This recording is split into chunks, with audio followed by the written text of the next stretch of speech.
So with his blessings ಇವತ್ತು ನಾವು ನಮ್ಮ ಕಾರ್ಯಕ್ರಮವನ್ನು ಶುರು ಮಾಡೋಣ.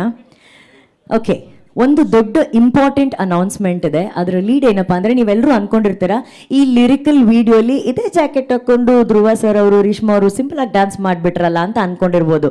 ನೀವು ನೋಡಿದಂತೆ ಶಿವ ಶಿವ ಸಾಂಗ್ ಎಷ್ಟು ಟ್ರೆಂಡ್ ಆಗಿತ್ತು ಅಂತಂದರೆ ಇನ್ಸ್ಟಾಗ್ರಾಮ್ ರೀಲ್ಸಲ್ಲಿ ಪ್ರತಿಯೊಬ್ಬರು ಕೂಡ ಈ ಹಾಡನ್ನು ಟ್ರೆಂಡ್ ಮಾಡಿದ್ರು, ಹುಕ್ ಸ್ಟೆಪ್ ಮಾಡಿ. ಸೊ ಇವತ್ತು ಇಲ್ಲಿ ಒಂದು ಸ್ಪೆಷಲ್ ಅನೌನ್ಸ್ಮೆಂಟ್ ಇದೆ, ಅದು ನಮ್ಮ ಡೈರೆಕ್ಟರ್ ಹೇಳ್ತಾರೆ. ಅದಾದ ನಂತರ ಏನು ವಿಷಯ ಅಂತ ನಾವು ಕೇಳೋಣ. ಹುಕ್ ಸ್ಟೆಪ್ ಪ್ರೇಮ್ ಸರ್ ಹಾಕಲ್ಲ, ಹುಕ್ ಸ್ಟೆಪ್ ಬಗ್ಗೆ ಏನೋ ಒಂದು ಅನೌನ್ಸ್ಮೆಂಟ್ ಮಾಡ್ತಾರೆ.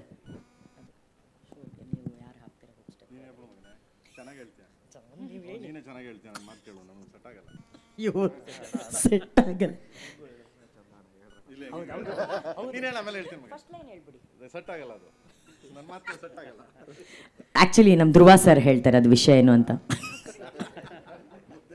ಅವ್ರಿಗೆ ವಿಷಯನೇ ಗೊತ್ತಿಲ್ಲ ಅವ್ರಿಗೆ. ಓಕೆ, ಇವತ್ತಿನ ದೊಡ್ಡ ಅನೌನ್ಸ್ಮೆಂಟ್ ಏನಪ್ಪಾ ಅಂತಂದ್ರೆ, ಹೇಗೆ ಪ್ರೇಮ್ ಸರ್ ಅವರು ಒಬ್ಬ ಹೊಸ ಟೆಕ್ನಿಷಿಯನ್ ಅಂದ್ರೆ ನಮ್ಮ ರಾಹುಲ್ ಮಾಸ್ಟರ್ಗೆ ಒಂದು ಅವಕಾಶ ಕೊಟ್ಟಿದ್ದಾರೆ ಇದರಲ್ಲಿ ಕೊರಿಯೋಗ್ರಾಫ್ ಮಾಡೋದಕ್ಕೆ, ಇದೇ ರೀತಿ ಈ ಸಾಂಗ್ನ ಹುಕ್ ಮೂಮೆಂಟ್ನ ಮಾಡೋಂಥ ಅವಕಾಶ, ಹುಕ್ ಮೂಮೆಂಟ್ ಕ್ರಿಯೇಟ್ ಮಾಡೋಂಥ ಅವಕಾಶ ನಿಮಗೆ ಕೊಡ್ತಿದ್ದಾರೆ. ಅಂದರೆ ಪ್ರೆಸ್ ಅವ್ರಿಗಲ್ಲ ಪಾಪ, ಅವರೆಲ್ಲ ಇನ್ನು ನಾವು ಮಾಡಬೇಕಾ ಹುಕ್ ಮೂಮೆಂಟ್ ಅಂತ ನೀವು ಅನ್ಕೊಂಡಿರ್ತೀರ. ಈ ಮೂಲಕ, ಮಾಧ್ಯಮದ ಮೂಲಕ ಕಾರ್ಯಕ್ರಮವನ್ನು, ಈ ಒಂದು ವೇದಿಕೆ ಕಾರ್ಯಕ್ರಮ ನೋಡ್ತಾ ಇರುವಂತಹ ಎಲ್ಲ ಆಡಿಯನ್ಸ್ಗೆ ಈ ಒಂದು ಸಂದೇಶ. ಸೊ ಈ ಸಾಂಗ್ ಇವತ್ತು ಲಿರಿಕಲ್ ವಿಡಿಯೋ ನಾವೇನು ಲಾಂಚ್ ಮಾಡಿದೀವಿ, ಸೆಟ್ ಆಗಲ್ಲ ಹೋಗೆ ನಂಗು ನಿಂಗು, ಈ ಹಾಡನ್ನು ನಿಮ್ಮ ಕ್ರಿಯೇಟಿವಿಟಿ, ನಿಮ್ಮ ಟ್ಯಾಲೆಂಟನ್ನು ಯೂಸ್ ಮಾಡಿ ನೀವು ಯಾವ ಹುಕ್ ಸ್ಟೆಪ್ ಮಾಡ್ತೀರಾ ಆ ಹುಕ್ ಸ್ಟೆಪ್ನ ರೆಕಾರ್ಡ್ ಮಾಡಿಬಿಟ್ಟು ನೀವು ಪ್ರೇಮ್ ಸರ್, ಧ್ರುವ ಸರ್ಜಾ ಅವರು, KVN ಇವರೆಲ್ಲರಿಗೂ ಟ್ಯಾಗ್ ಮಾಡಿಬಿಟ್ಟು ನಿಮ್ಮ ಸೋಷಿಯಲ್ ಮೀಡಿಯಾ ಪೇಜಲ್ಲಿ ಹಾಕಿದಲ್ಲಿ ಅಷ್ಟು ವಿಡಿಯೋಗಳನ್ನು ತಂಡದವರು ನೋಡ್ತಾರೆ, ವಿಶೇಷವಾಗಿ ನಮ್ಮ ನಿರ್ದೇಶಕರು ನೋಡ್ತಾರೆ. ಯಾವುದು ಬೆಸ್ಟ್ ಹುಕ್ ಮೂಮೆಂಟ್ ಅಂತ ನಮ್ಮ ತಂಡದವ್ರಿಗೆ ಅನ್ಸುತ್ತೋ ಆ ಹುಕ್ ಮೂಮೆಂಟ್ ಅನ್ನ ಆಯ್ಕೆ ಮಾಡ್ತಾರೆ. ಆ ಹುಕ್ ಮೂಮೆಂಟ್ ಮಾಡಿದವ್ರನ್ನ ಕರೆಸಿ ಆನರ್ ಮಾಡಿ ಆ ಹುಕ್ ಮೂಮೆಂಟ್ನ ಒರಿಜಿನಲ್ ಹಾಡಿನಲ್ಲಿ ಬಳಸಲಾಗುತ್ತೆ. ಸೊ ನೀವು ಕ್ರಿಯೇಟ್ ಮಾಡುವಂತ hook ಮೂಮೆಂಟೇ action prince Dhruva Sarja ಅವರು ಹಾಗೂ ರೇಷ್ಮಾ ನಾಣಯ್ಯ ಅವರು ಅದನ್ನ ಮಾಡ್ತಾರೆ. ಸೊ ಗೆಟ್ ಸೆಟ್ ಗೋ, ಹಾಡ್ ನೋಡಿ, ಕೇಳಿ, ಎಂಜಾಯ್ ಮಾಡಿಕೊಂಡು ನಿಮ್ಮ ತಲೆ ಉಪಯೋಗಿಸಿ ಆ ಹುಕ್ ಮೂಮೆಂಟ್ ನ ಕ್ರಿಯೇಟ್ ಮಾಡಿ. ಬಟ್ ಪ್ರೇಮ್ ಸರ್, ಇದು ಪಕ್ಕಾ ಪ್ರಾಮಿಸ್ ತಾನೆ? ಮೈ ಕುಡಿ ಪ್ರೇಮ್ ಸರ್ಗೆ.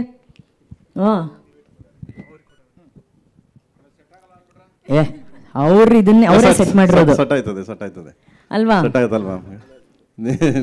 ನನಗೆ ಇವನಿಗೆ ಸೆಟ್ ಆದ್ಮೇಲೆ ಎಲ್ಲರಿಗೂ ಸೆಟ್ ಆಯ್ತದೆ. ಸುಪ್ರೀಂ ಸರ್, ಈ ರೀತಿ ಒಂದು ಆಲೋಚನೆ ಯಾಕೆ ಬಂತು ನಿಮಗೆ? ಬಿಕಾಸ್ ಇಟ್ಸ್ ವಂಡರ್ಫುಲ್ ಆಪರ್ಚುನಿಟಿ ಎಷ್ಟೋ ಜನಕ್ಕೆ. ಫಸ್ಟ್ ಇದು ಹುಕ್ ಲೈನು ಸೆಟ್ ಆಗಲ್ಲ ಹೋಗಿ ನನಗೆ. ಸಾಮಾನ್ಯವಾಗಿ ಯಾರಿಗೆ ಆಗಲಿ ಈ ಸಾಂಗ್ ಫಾಸ್ಟ್ ರೀಚ್ ಆಗ್ಬಿಡುತ್ತೆ. ಕರೆಕ್ಟ್.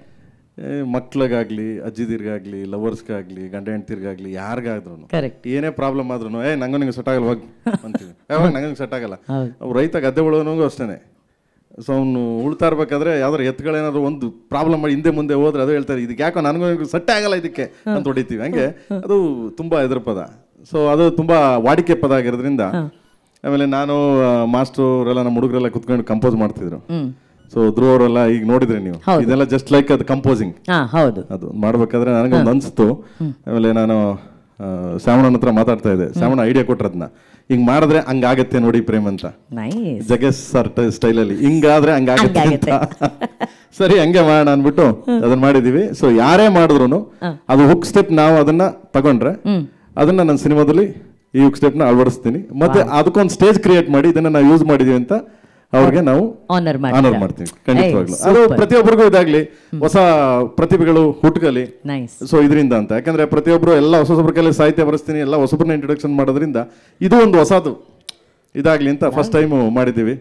ಅದು ಶ್ಯಾಮಣ್ಣಂಗೆ ಸಲ್ಬೇಕದು ಐಡಿಯಾ, ನಂದಲ್ಲ. ನನ್ಗೂ ಅವಕ್ಕೂ ಸೆಟ್ ಆಗಲ್ಲ, ಇವ್ರಿಗೆ ಸೆಟ್ ಆಗುತ್ತೆ. ಆದ್ರೆ ಇದು ವಂಡರ್ಫುಲ್ ಕಾನ್ಸೆಪ್ಟ್. ಯಾಕಂದ್ರೆ ಇಲ್ಲಿವರೆಗೂ ಹೀರೋ ಹೀರೋಯಿನ್ ಏನ್ ಸ್ಟೆಪ್ ಹಾಕ್ತಿದ್ರು ಅದೇ ಸ್ಟೆಪ್ ನ ನೀವೆಲ್ಲ ಹಾಕ್ತಿದ್ರಿ. ಆದ್ರೆ ಈ ಬಾರಿ ಚೇಂಜ್ ಇರುತ್ತೆ. ನೀವ್ ಹಾಕೋ ಸ್ಟೆಪ್ನೇ ನಮ್ಮ ನಾಯಕ ಹಾಗೂ ನಾಯಕಿ ಹಾಕ್ತಾರೆ.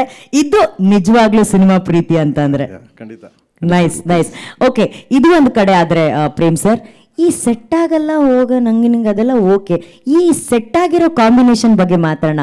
ಅಕ್ಕಪಕ್ಕ ನಾಯಕ ನಾಯಕಿ ನಿಂತಿದ್ರು ಈ ಪಿಕ್ಚರಲ್ಲಿ. ರಿಯಲ್ ಹೀರೋ ಹೀರೋಯಿನ್ ಲವರ್ಸ್ ಅಂದ್ರೆ ಅದು ನೀವು ಮತ್ತೆ ಅರ್ಜುನ್ ಜನ್ಯ ಸರ್ ಅವರು. ಕರೆಕ್ಟಾ ಜನ್ಯಜಿ? ಹೋಗಿ ನಿಮ್ಮ ಹಾರ್ಟ್ ಪಕ್ಕದಲ್ಲೇ ನಿಂತ್ಕೊಳ್ಳಿ ಪ್ಲೀಸ್. ನನಗೂ ಸೆಟ್ ಆಯ್ತಾನೆ ಇರ್ತದೆ, ನಿಮ್ಮಿಬ್ರಿಗೆ ಸೆಟ್ ಆಗದೆ ಇರ್ಬೋದು ಮಗ.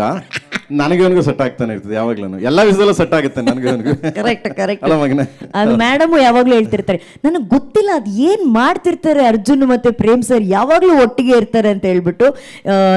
ಜಗ್ಗಿ ಸರ್ ಏನೋ ಹೇಳ್ತಿದ್ದಾರೆ, ಡೆಡ್ಲೈನಾ? ಓ ಸರ್ ಕರೆಕ್ಟ್. ಡೆಡ್ಲೈನ್ ಅಂತ ಏನಿಲ್ಲ, ನೆಕ್ಸ್ಟ್ ಸಾಂಗ್ ನೆಕ್ಸ್ಟ್ ಮಂತ್ ಅದನ್ನ ನಾನು ಮಾತಾಡ್ತೀನಿ, ಅದನ್ನ ಡೆಡ್ಲೈನ್ ಮಾತಾಡ್ತೀನಿ ನಾನು ಖಂಡಿತವಾಗ್ಲು. ಓಕೆ, ಅದನ್ನ ಹೇಳ್ತೀನಪ್ಪ, ನಾನು ಹೇಳ್ತೀನಿ. That's very important. How to present, ನಾವ್ ಹೆಂಗ್ ಪ್ರೆಸೆಂಟ್ ಮಾಡ್ತೀವಿ, ವಾಟ್ ನೆಕ್ಸ್ಟ್, ಅದನ್ನ ಹೇಳ್ತೀನಿ. ಎಸ್ ಜಗಣ ನೀನ್ ಕೇಳಿದ್ಕೆಲ್ಲ ಹೇಳ್ತೀನಿ ಕಣೋಣ, ಅದಕ್ಕೆ ಹೇಳ್ತೀನಿ. ಓಕೆ, ಈಗೆಲ್ಲ ಕುತ್ಕೊಂಡೆ ಮಾತಾಡೋಣ ಪ್ರೇಮ್ ಸರ್. ಎಸ್.